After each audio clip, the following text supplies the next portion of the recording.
వేముల కేసును తిరిగి విచారించడానికి అనుమతించాలని కోర్టును రాష్ట్ర పోలీస్ శాఖ కోరింది.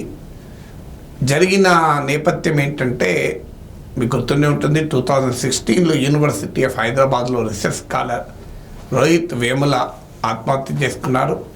ఈ ఆత్మహత్యకు యూనివర్సిటీ యంత్రాంగం చూపుతున్నటువంటి కుల వివక్షే కారణం అంటూ పెద్ద ఎత్తున ఆందోళన జరిగాయి.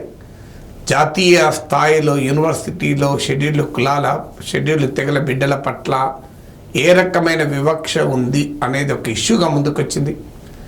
దేశవ్యాప్తంగా ప్రతిపక్ష నేతలు యూనివర్సిటీ ఆఫ్ హైదరాబాద్కు వచ్చారు.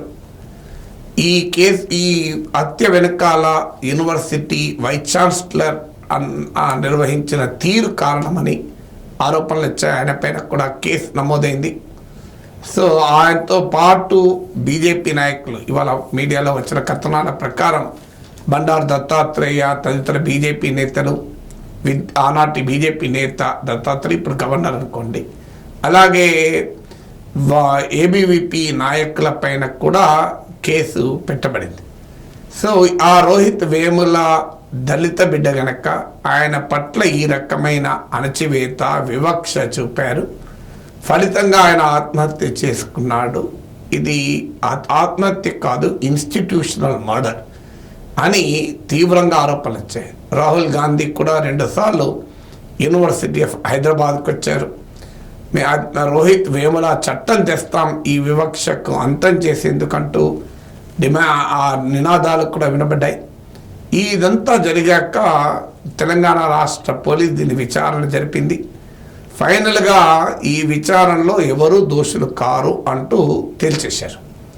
ఇందులో వైస్ ఛాన్సలర్లకు కానీ, రాజకీయ నేతలకు కానీ, విద్యార్థి సంఘ నేతలకు కానీ ఎలాంటి పాత్ర లేదు అని, విచారణలో ఎలాంటి సాక్ష్యాధారాలు దొరకలేదు అంటూ ఆఖరికి ఈ కేసును క్లోజ్ చేయమంటూ కోర్టుకెళ్ళారు. కోర్టులో సబ్మిట్ చేశారు రాష్ట్ర పోలీస్. దాంతో ఈ కేసును క్లోజ్ చేస్తున్నట్లుగా కోర్టు ప్రకటించింది.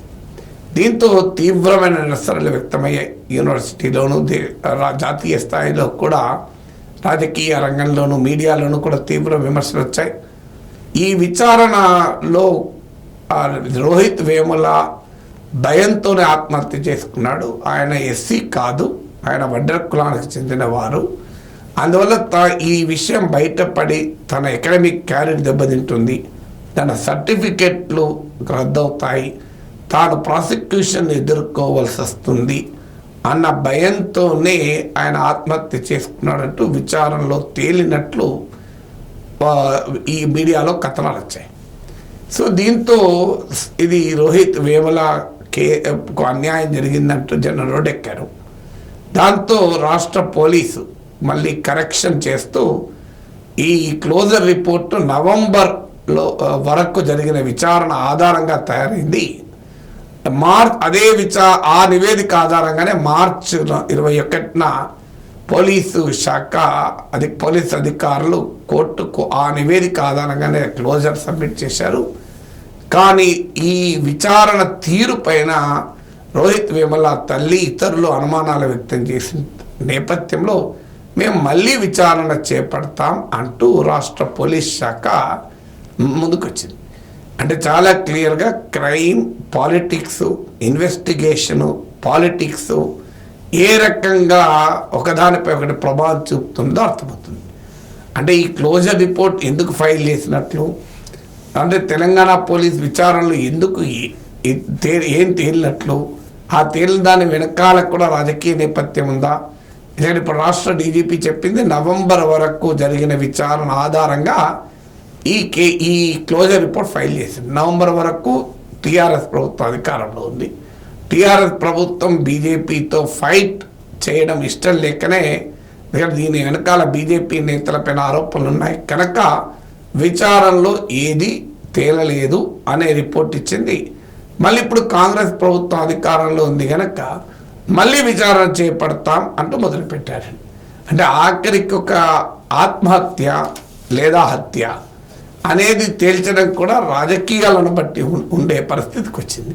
సో కాంగ్రెస్ ప్రభుత్వం బహుశా రాహుల్ గాంధీ వచ్చి రోహిత్ వేముల ఒక నరేటివ్గా దేశమంతా మార్చి ఒక తెలంగాణలోనే కాదు, దేశమంతా ఒక బలమైన పొలిటికల్ నెరేటివ్గా బీజేపీ పైన రోహిత్ వేముల ఆ ఎపిసోడ్ను ఉపయోగిస్తున్న సమయంలో రోహిత్ వేముల ఎస్సీఏ కాదు, రోహిత్ వేముల ఆత్మహత్య అది ఎవరు బాధ్యులు కారు అనే నివేదిక తెలంగాణలో కాంగ్రెస్ ప్రభుత్వం ఉండగా పోలీస్ సబ్మిట్ చేస్తే అది డెఫినెట్గా కాంగ్రెస్ పార్టీకి పొలిటికల్గా పెద్ద ఛాలెంజ్ అవుతుంది దేశంలోని.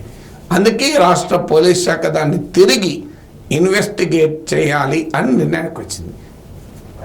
ఇన్వెస్టిగేషన్ ఎప్పుడైనా ఫ్రీగా, ఫెయిర్గా, ఇంపార్షియల్గా ఉండాలి. ఎవరినో కాపాడటానికో లేదా ఎవరినో నిందించటానికో ఎప్పుడు విచారణ ఉండకూడదు. Justice should always be fair. ఇది పార్టిజాన్ ఇంట్రెస్ట్లతో విచారణను ప్రభావితమైతే అన్ఫార్చునేట్లీ నిజం హత్య గురవుతుంది. సో సత్యం హత్య గురవుతుంది.